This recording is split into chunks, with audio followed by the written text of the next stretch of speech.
And now we'll see if he can win against BLG, who are on the blue side. Varus, their first ban. So last time that BLG were on blue side, they did the Varus, Ashe, and Skarner bans. And T1, they did their duty in doing the Aurora and Yone bans, and threw in the Nico as well, as both Knight and Faker are very good on that champion, as well as on Keria, this flex pick.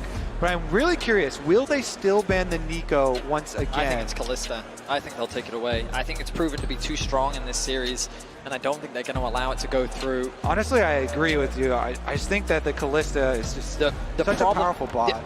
We had the same conversation where it's a question of, do you trade Kalista for Jax? And then T1 couldn't find much success from the Jax pick, and BLG really made the Kalista work for them. Now they have to make the decision. The Kalista will be banned, but that does mean that in Game 5, Bin is going to get his Jax, and without hesitation, he immediately locks it in. All right, are we going to get the Zeus Gragas, the Zeus Gnar, perhaps? I mean, you have to trust in Zeus. He's shown that his Gragas is an effective answer into the Jax. I would call it an old school counter pick, but it's the one that Zeus has been leveraging throughout this World Championship. I don't think they need to lock it in now. They could grab themselves the Vi if they wanted to, perhaps even the Renata for Keria once more. They're hovering it. Oh yeah! Locked in straight away. Bin lays down the gauntlet, and Zeus immediately answers. Bin has only lost 3 times on his Jax this year. Twice against T1, once against Genji. Now we'll see if Zeus can stand in his way once again. T1 looking towards perhaps a Galio in the mid lane here for Faker. And it's going to be locked in as well, so they have a very tanky front line already. Gragas obviously has a big sustained tank, the Galio as well, which is pretty much unkillable unless you can manage to get ahead of him. I'm honestly surprised to see the Galio locked in this early for T1, rather than securing something like the Xayah Rakan for themselves. They've chosen to go for it, maybe in anticipation of BLG potentially going for the Silas, and knowing that the Galio can be an effective answer into it. Elk gonna get himself his Kai'Sa. Ooh, we have to think they're gonna build more on top of this dive then for BLG. Yes, some strong side laners plus some dive. It's just comfort. BLG are just saying, how comfortable can we be? Oh we'll my give goodness. Bin Jax, we'll give Elk Kai'Sa, we'll give Knight Ahri. That is the epitome of what BLG like. How many legendary player champion combos are we gonna get in a deciding Game 5 of World Finals? Knight on his Ahri, Bin on his Jax. Those very well, if they win, would be their skins. I mean, Knight, he's world famous for his Ahri. This World Championship hasn't had the best win rate for him, but you cannot afford to underestimate it. The Xayah going to be locked in for T1. You imagine that Rakan is going to rise in priority. BLG likely looking to ban that one away. 100% agree with you there. Just works too well with the T1 comp. Let's see. What will the bans towards BLG be here for T1 though, as we try and whittle down? I mean, possible jungle takeaways here for Shun. I mean, if BLG continue down their comfort route, do you just get rid of something like the Rakan as well? Obviously, T1 kind of want the Rakan themselves, so BLG will remove it. In the end, no one's getting Rakan. I'm thinking like the Vi is just such a no-brainer pairing with the Ahri as well. True. But they do leave the Vi up there for Shun to take. The Kindred ban is like, okay, we can see how much comfort you're drafting. We're not going to allow that. Man, but Vi, I would even prefer a Vi over a Kindred if we're running Ahri, plus we have lots of dive on our side too. The Renata, a no-brainer as well. Follow up to the Rakan ban there. Take away those 2 primo picks for Keria. Too good against dive. I'm wondering if they put Oner on something a little more carry-orientated. Was thinking maybe Viego, but I don't love it. I feel like Vi does make the most sense. The Poppy into the Jax. In terms of damage, though, but it's so good at shutting down all of these carries that BLG are already it's also showing. A flex pick. You can also put it into the support position so they can wait to see what BLG draft and then decide after that. Because you're 100% right, Kobe. Poppy and its ability to mitigate the dashes on the side of BLG is a very powerful pick for sure. Ooh. What's it gonna be, Shen? Looking towards the Jarvan. Wait here with bated breath. It's locked in. Aggression, aggression, aggression. Dive, dive, dive from BLG. It actually makes more sense. I was previously talking about Vi, but the Jarvan ultimate is better versus Xayah than the Vi ultimate is. So much better there. So really, really intelligent move. On, likely deferring to another one of his comforts, the cheeky hover. Showcasing some confidence there. There's the Rel. I will say Poppy is really nice into this entire BLG lineup. The question is now, is the Poppy going to support? Will Keria be piloting it, or will Oner be the ones with his hands on it? It's synonymous with Oner to me. He has such a great record on this champ that my expectations are Keria is looking through his support pool right now, wondering where they go, but it seems like perhaps T1 want to flex it. I mean, we talked about the damage, and I was a little bit worried putting all that damage responsibility onto Gumayusi. By bringing in the Xin Zhao, it does increase the amount of damage that they have. And we think about mid-jungles, it was kind of the story coming into the series about how Knight and Shun have been working exceptionally well throughout the bracket stage and finding advantages for BLG, and have really been playmakers when it came to the team fight. And Faker and Oner, a core part of the success of what makes T1 so good. Now, here in this game, those mid-jungle synergies are going to be crucial, as I'm expecting standard lanes. It's Zeus' Gragas versus Bin's Jax in the top side. Faker's Galio, a tried and true throughout his legacy, versus Knight, a player that is looking to make his name on World's history with his signature champion. We couldn't have asked for a more exciting draft here in Game 5. 100% I agree. Already just with the draft, I think that this is the most exciting game of the entire series from what we've seen. Both of them have capabilities of fighting those critical, important top-side fights around the grubs early on into the game. Xin Zhao plus Galio, such a good combo. The Jarvan plus the Ahri, also such a good combo. And we get Bin's legendary Jax versus Zeus legendary, I would say, Gragas at this point. He is 23-4 on the Gragas all time. Impressive stats, to say the least. One last time we go to Summoner's Rift. One last time we see the defending champions battle against the first seed from the LPL. One more time we see these titans on the Rift challenge each other. One more time we see the weight of expectation so great on these two teams' shoulders. One more time. And there's so much on the line for both sides. BLG getting some revenge for last year's World Championship as T1 made their way through every single LPL team. T1 looking to raise their 5th trophy.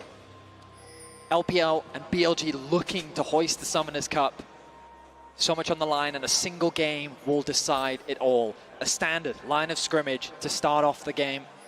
I keep my eyes on pathing up towards the top side. A lane swap possibility seems very real. We were optimistic, we were hopeful for Bin versus Zeus, but it looks like we're going to be denied. Yeah, looks like we are. The ward goes down in defense for T1. Sweeper comes out immediately, though, for BLG as they move in for that lane swap. Now we got to track, are they going to try and soak experience this time around for their level 2s to defend against these dives? Looks like Zeus just immediately going right down, and we'll head on through that mid lane once again. Oner starting on his wolves right now. Keria spotting Bin out. Bin was trying to get to the wave to try and soak some of that XP, but couldn't get in range. Zeus has been able to get a little bit of XP out of mid as Knight is just catching that wave that Faker and Zeus will push forward. It's going to be a split map. Bin goes in with a counter-strike here. Tries to get into range for some of those minions dying. He didn't get any XP. Yeah, look at that. It's that melee right there that was one auto away. He does soak a little bit now, though. I mean, every little bit. We're on pins and needles because of soaking experience and lane swaps. It's every little bit that top laners can get. Note that Zeus grabbed XP in the mid wave and is now making a way towards top. On has path towards bot, preparing for the potential dive, knowing that the split map has come through. Zeus going to take a bit of damage, a lot of damage from Elk, but he's going to tick over to level 2, and he should be fine now on the top side. And they should be able to defend this dive. On was able to soak his level 2 before heading down. There's so much CC with a Rel plus Jax. I think that Elk's already swapping as well. So Bin's going to get level 2 here. Go to farm this experience underneath the tower on there as well. Knight gets the charm onto Faker, has to flash the Justice punch. Faker punching in the opposite direction to get that little bit of an extension on that E. And it might seem weird that he would do that, but it's because he knows that Oner is on the bottom side of the map, and he hasn't showcased on the bot lane dive, meaning that he's in the jungle, and the possibility of him showing up mid is very real. Knight showcasing that respect, doesn't want to give over first blood. He's getting pushed underneath this tower, but his farm is doing just fine as Faker on the Galio continues his pressure in mid. Meanwhile, once they do teleport Bin back to that top side, he should be able to soak up his level 3 as Zeus already pushed the wave. Zeus is going to get the first move, but Faker under attack. Has no flash, Justice punch gets hit, there's the charm as well, and Faker might fall first in the finals of the finals. Knight gets the kill, BLG find first blood. The Jarvan Ahri strikes first blood here into, wait a second. Elk has flash, has cleanse. Keria looking for that flank position. Onto it to use the shadowing striking. Knight goes down and Elk flashes. You can see Keria trying to bait the early flash. They're on just able to escape to the relative safety of the other side of that wall. Another game, another BLG first blood. Finding it onto Faker, crucial. Especially given that Knight did have to expend his flash earlier, but a good response from T1 as they lay in wait in the bot brush, ready to try and trap Elk. They couldn't convert it into a kill, but they do get his summoner spell. And look at this bot wave. It is very awkward, slowly pushing towards the bot lane of T1. They're going to require Jun to shadow in the lane to help them get that push out. Exactly, he has to come all the way down here because Keria and Guma are doing such a good job just holding it. Meanwhile, topside, easy trading up there. The Jax into Gragas matchup is so much denial there for the Gragas. The phase rush for Zeus, easily able to hold them off. But here comes Shun, as you mentioned, came to shadow, make sure that they can move up to the wave. Going in, looking for the damage onto Zeus there. Relatively even top lane after obviously the first few levels were spent on opposite sides of the map. Very tiny gold lead for BLG. Faker again with a good Justice punch to dodge away from the charm in mid. Shun hovering around. Yeah, it really cost Faker last time. Giving up that first blood, no flash on Faker. Pretty good movement so far from Shun, doing so much for his lanes, you know? Going towards Knight to make sure they can get their first blood, going towards bottom lane, make sure their wave is in a good state. So you have to do on the Jarvan, right? It is a very gank-orientated jungler. It does cost him in CS though, so this is something you're gonna have to keep track of. Just remember that Shun did a lot for his lanes. Now he's gonna try and catch back up though and see if he can full clear the rest of his jungle. And you know, you can sit there and go, oh, it's a shame that T1 didn't get that kill in the bot lane 2v2, but they still benefited massively. You look at the AD carry difference, and because of the farm that was denied from Elk and the wave that Gumayusi was able to catch, he finds himself with about a 200 gold lead. And now he paths back up towards top. T1 have done this consistently, ready for the grub spawn. Faker ticking over to level 6 very soon. Nice trade onto Keria. It's going to make this contest of the grubs very difficult for T1, but Oner has found an angle onto Bin. Bin has the flash here. Oner dash forward with that audacious charge. Hits him with the Wind Becomes Lightning. There is the counter strike out from Bin. Oner happy enough to eat that. You can see the TP coming in from Zeus as well as T1 are bringing more members up towards the top side. Faker has the hero's entrance to come in from mid. On looks for the engage. The flash away is T1 disengaged for the moment. Oner jumping back in. There's the hero's entrance. Keria gets the slam into the wall. It's on. Almost falls. He gets punched by Faker. And now Bin and Shun have to escape. But Zeus does not want to let them get away. The explosive cast knocks them back in the end. T1 will win the fight. In a series that has been so focused on grubs, in the game number 5, all 10 players show up, and it is T1 who get Oner's Poppy Slam into the wall on. They get the kill, they get the grubs, and they immediately get turret plate money. T1, even though they conceded first blood, they set up for the grubs extremely well, and BLG got caught off guard. You feel that, Vedius? That is a wave of T1 fans. We look back at the replay. Oner walking into darkness, but he knows he has the support on. Not quite connecting on the stun. It could have been crucial, especially with Knight right there for the follow-up. The Galio ulti comes in, the connection into the wall, and then Faker securing that first kill. Yeah, and it's Keria Poppy this time around, of course. He's the one who got it, and the grub secured. T1 with the early game lead secured. The reason we're so focused on that is because you can balloon these gold leads so quickly, but Faker under attack! does have the flash, will punch forward. Justice Punch coming out on, misses the crash down. The charm connects though, and the chase continues as Shun dives forward. Faker save the flash, and in the end will use it to dash out of Shun's engage. I can't believe in a 4 versus 1 he's still able to get out. The charm doesn't quite connect. Knight though very healthy, able to get the push, means that BLG should be able to secure the first dragon of the game. They haven't actually set their sights on it.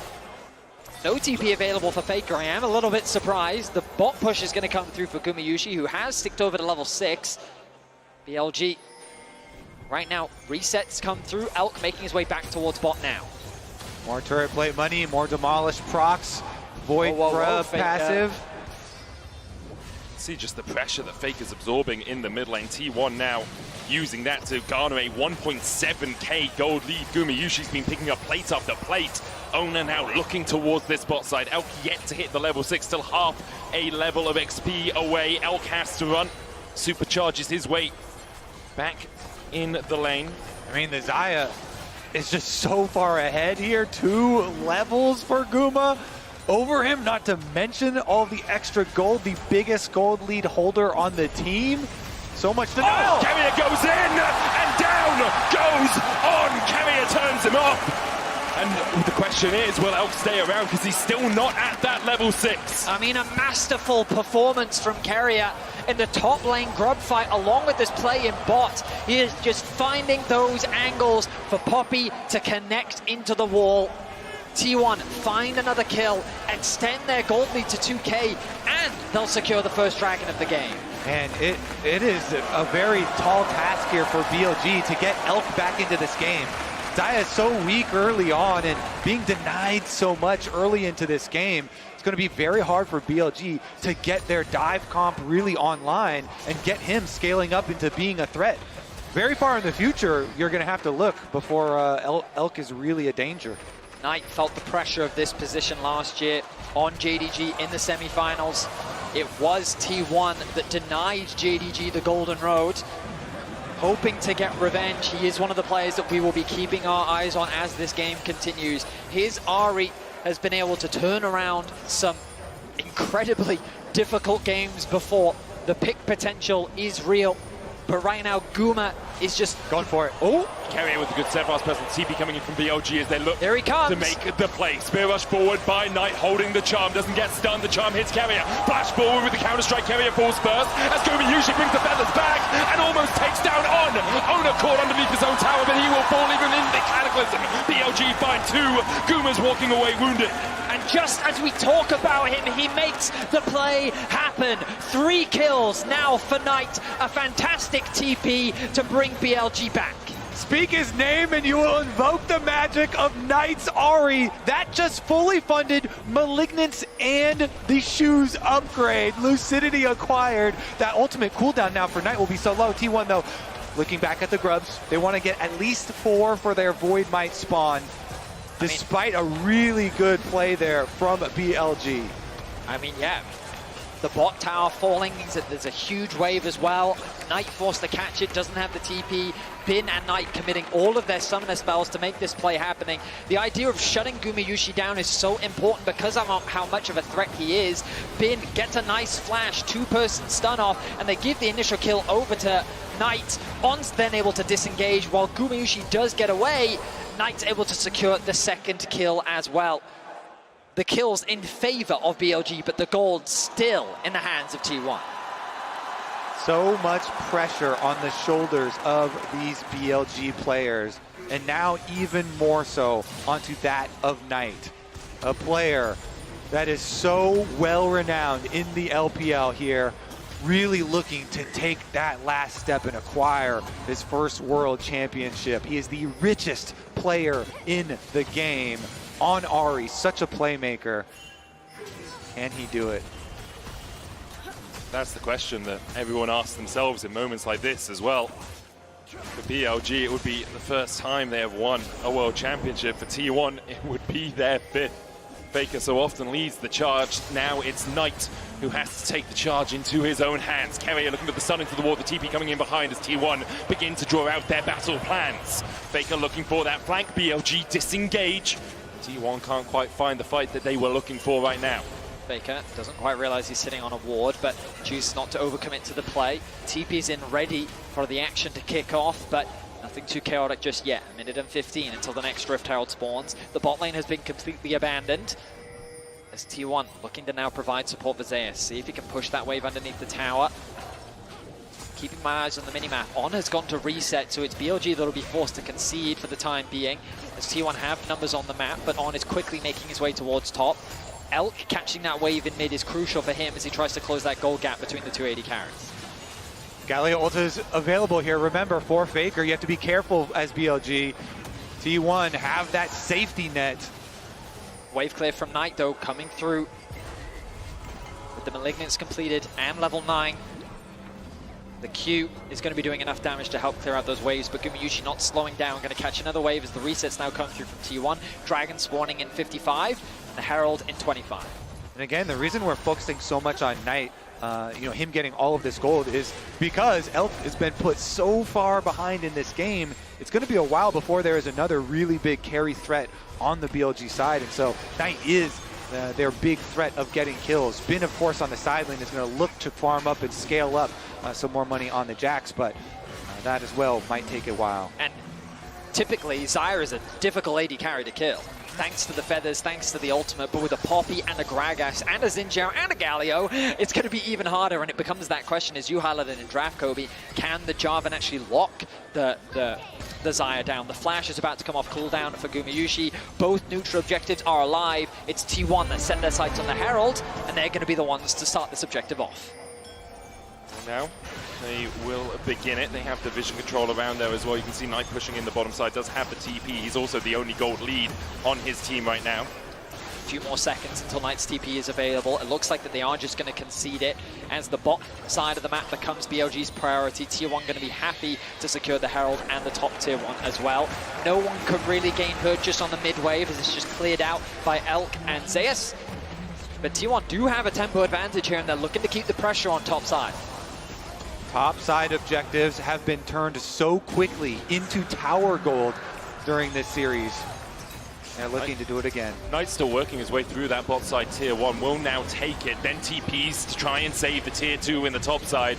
Rift Herald was not put down by T1. They just disengage as soon as they see that teleport used, that investment from BLG. They'll happily take it. Zeus is catching the wave in the bottom lane, so T1 not losing any gold on the map either. Yeah, BLG feeling like they need to invest Knight's teleport to deny that big influx of gold from one of those side lane secondary turrets to try and stop that snowball that has been so prevalent. Allows them to push right back out here for Bin, as well as Elk taking care of the wave in mid too. Some critical income for them. One of the things we were very excited about coming into this game was Bin versus Zeus, but Tier 1 have actually put Gumayusi versus Zeus for the vast majority of this game. And remember that given that Elk has been so far behind, he's been either playing into the Galio or he's been playing into the Gragas. And Zeus has quietly built up a very healthy lead for himself. Just a few moments ago, he was about 1k gold ahead. Now that he's back out onto the map, he's spent that gold. And Bin yet to actually complete his first item. Let's see if this back will secure it for him. And there it is. So now the Trinity Force finished for Bin. He's going to feel a lot more confident as we get closer to these mid-game fights. Still about 1,000 gold lead for T1. A Drake Capice, Hex Tech to T1, Infernal to BLG. The Grub's advantage as well with that Rift Herald in pocket means that T1 do have the pressure advantage on the map. If they want to push in like this, they'll take a Tier 2 in the top side with 3 towers to 1 in their favor. Yeah, I think BLG here, just keep Elk in mid lane here where it's nice and safe with your outer tower still up. Farm up with the Static Shiv on the Kai'Sa. Keep on farming till he can at least get his second item here. And then they can try and look to actually contest. Little cheeky steal away attempt here on the blue. Should be good. You can feel the tension. 3-2 in kills. 2k the gold lead for Tier 1 after securing that top Tier 2. The fact that Elk still finds himself very far behind is definitely a point of concern, but in terms of XP, he's been able to accelerate, actually get ahead of Guma, because T1 have been playing so much around their AD carry to put pressure on the map. Base is going to be interrupted there by Keria, but BLG quite happy to play this game slowly for now. They're not in any real risk. The Baron is still 2.5 minutes away. What's crucial is that they get items on Elk and that he can have impact in these later fights. Put pretty drastically behind in the early game. So the gold it fluctuates between about 1.5 to 2K between the two teams, which BLG will be happy enough with considering how the early game went. Faker lying in wait here to see if Knight oversteps. Knight just wants to push out the wave and then get himself back to base. Bin pulling the wave across a little bit here, but with the Counter-Strike he will just start to push this one towards T1 again with 2 minutes on the Baron and 2 minutes on the Cloud Drake. Expectation is everything will calm down over these next 2 minutes until we start to see that vision play begin to be established for the neutral objectives.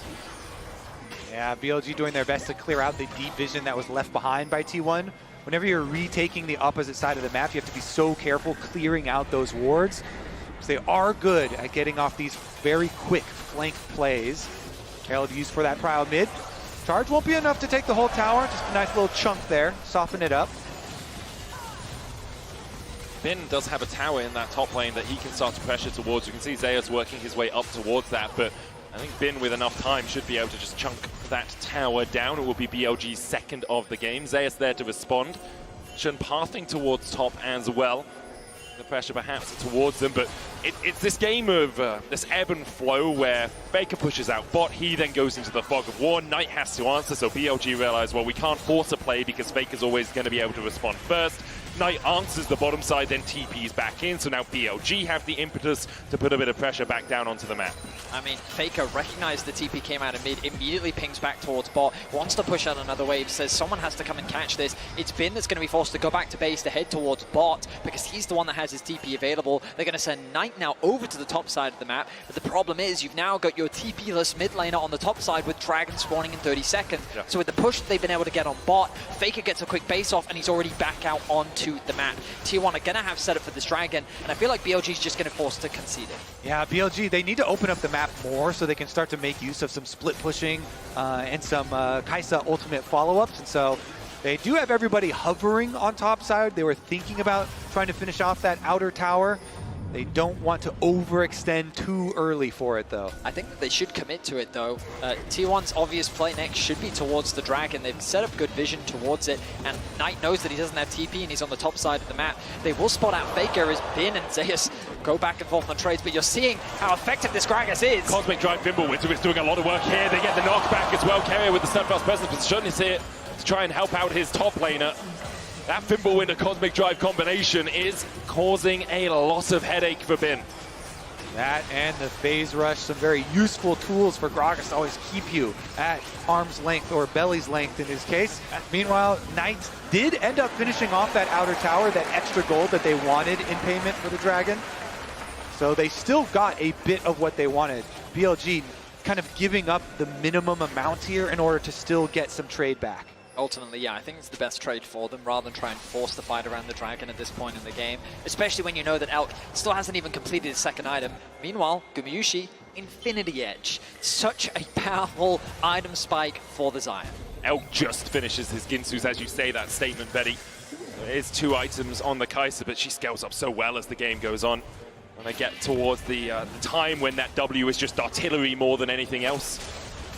And there's so many things that he has to consider when he's going in for it. You know, he's playing against, like you said, the Poppy plus Galio plus Xin Zhao and even Gragas. So BLG definitely going to be looking to control some vision first so that actually they can be the ones to try and set up some picks. Now, in Game 4, you said with confidence that you don't expect the game to end in 27 minutes. I feel like this game isn't going to end in 27 minutes. With how tense it's been so far, with clear win conditions laid out for both sides, the 4th Dragon of the game is where I expect a lot of action to be happening. In the meantime, both teams are prioritizing farming, looking for outer objectives, and ideally, if either one of them could break open that mid tower, that would be great. But in terms of the siege, I think that it's not easy for either side, given the amount of wave they do have. But that point of tension continues to build up as both of these teams fight for that crucial edge to help determine who will be the 2024 World Champ. For Elk, for On, for Shun, for Knight, it's their first time here in a Worlds final. Knight has fallen short a couple of times in the past for T1. Obviously, they were here last year. They've been here 3 years in a row. Weren't able to win it in 2022, but in 23 they dominated Weibo. They dominated the LPL. And just take down 4 teams in that year, and now 3 teams in that year. Now, alongside that top esports, looking to add BLG as a name to that list, but BLG have not lost a best of 5 versus T1. They just haven't played them at Worlds before, and here we sit 23 minutes in on a knife edge between these two titans. Reminder how close BLG was without Knight. The whole idea behind bringing Knight into this roster was to help push them over the edge, to give them that last bit of power needed to get them to where they are today. They've ultimately built this roster to get to this point against, as Azael said on the desk, possibly the greatest roster that League has ever seen in history with their continued international dominance. Meanwhile, the T1 roster here. Legends already with making 3 World Finals in a row, looking to win 2 back-to-back. And we get the side lanes traded. Jax on bottom side, Galio on the top side. Mid lane waves traded back and forth as we just build and build to this crescendo of pressure in our final game of the year. It's crazy that it's all come down to this. So many comfort picks on both sides. The Sunlit Sky now finished for Bin. 2 items finished for him. Junglers starved of gold a little bit, as we often see at the highest level. If they could secure that second item ahead of this crucial fight, that would be absolutely huge. Both now fighting for vision. Resets come through for Zeus. He's making his way back out onto the map. Has the arm guard, a crucial pickup, providing a little bit more durability and just time-wasting potential in the upcoming team fight. Dragon a minute away. We get ever closer to that crucial objective. Arm guard also finished for Knight. The bot wave pushed in. Elk not yet completed that Nash's Tooth, meaning he's not quite at the point of that consistent poke that we often see from the Kai'Sa. He's almost there. Has the blasting wand, has an amp tome as well. Gumayusi on the other side, sitting on a Zeal alongside his IE in the Essence Reaver. It feels like one of those games where a single fight's going to decide it, you know? As soon as a team starts snowballing, it's a Drake into a Baron, into a few towers, into a gold explosion. And I think that's why we see both teams so tentative about making that play. Obviously, no neutrals really up apart from the Baron for them to fight over right now, but there's a lot of this bouncing waves back and forth without really finding purchase. And the first step before T1 can go take this dragon is they have to secure vision on the Baron. Because of the Rage Blade being completed for Kai'Sa, you can actually burn through Barons and neutral objectives very quickly. And so that's why we just saw these last like 30 seconds, 40 seconds of T1 really trying to make sure that they will have an early alert system if BLG try and do a cross-map play on them. Bin ticking over to level 15. Zeus sticking around very deep in the bot lane because he's got full information as to where all 4 of the members of BLG are. Poke back and forth over the control wards, but the vision will be denied from T1. Critical defense of their vision here from BLG. But then T1 immediately fight back. They reclaim control over that space. Control ward still sitting in the inventory of Keria, but crucially, none left for BLG. I'm sure On would love to get a quick reset off, but I don't know if he's going to be given the time to do so. Pings coming down from the side of T1 of the bot side jungle. Zeus finds On, Shadowing Strike going in, the crash down as well. Bin looking for the follow-up here onto Zeus, the hero's entrance, and On just oversteps. Gumayusi sends him back to the fountain, and now BLG have to play a 4v5 if they want to try and contest. I think their decision will be not to. They'll just back away, clear out their own jungle, but On went in on Zeus, and T1 immediately collapsed. Again, T1, they're so confident, and we're like, they've got the Galio ult to back them up. Zeus is very tanky. They were not worried for a second during that pick. On definitely bit off way more than he could chew, and that is a 100% sacrifice of the dragon, of the objective.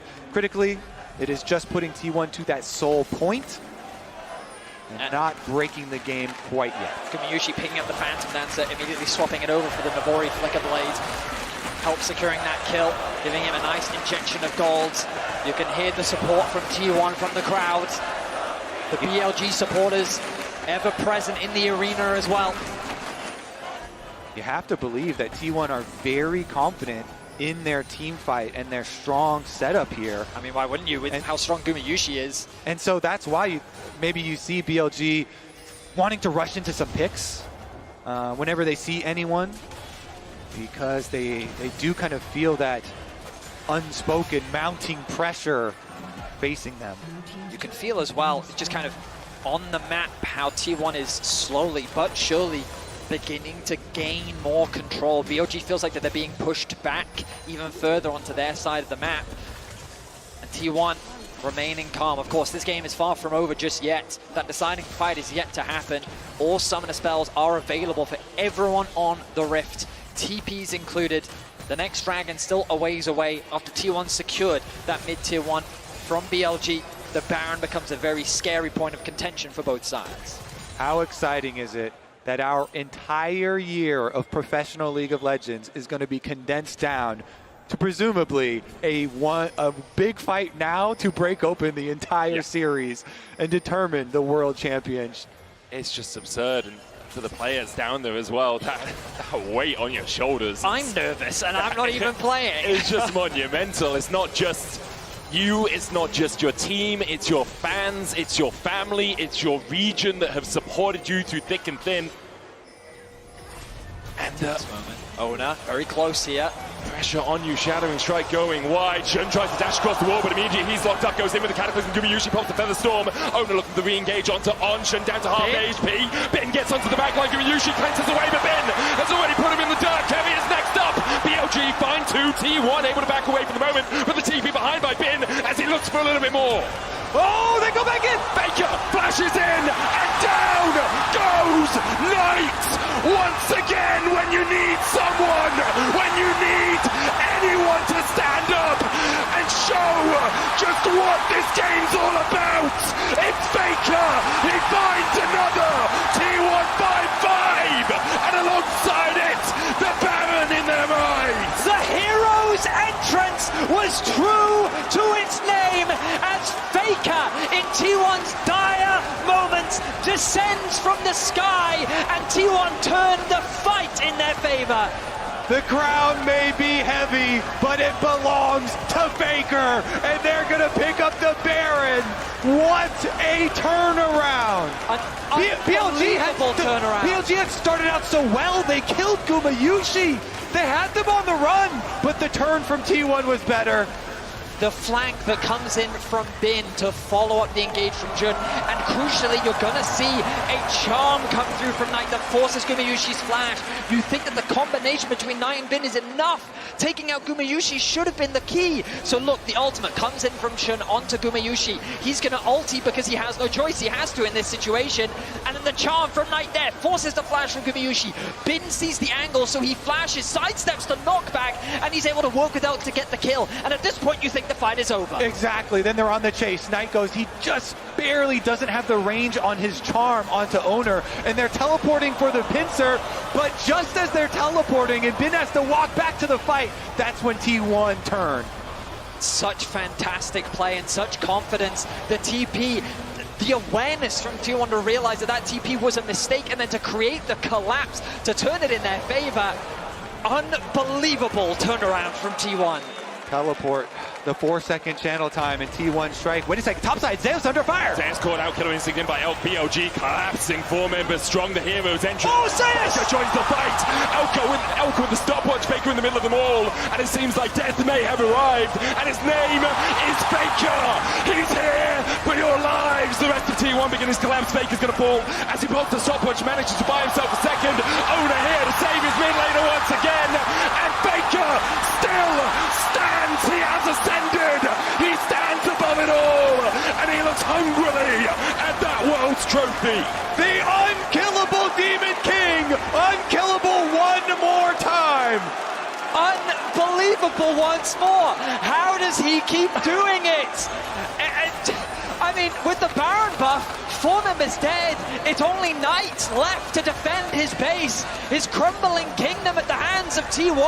An inhibitor will fall, and T1 set their sights on the Nexus.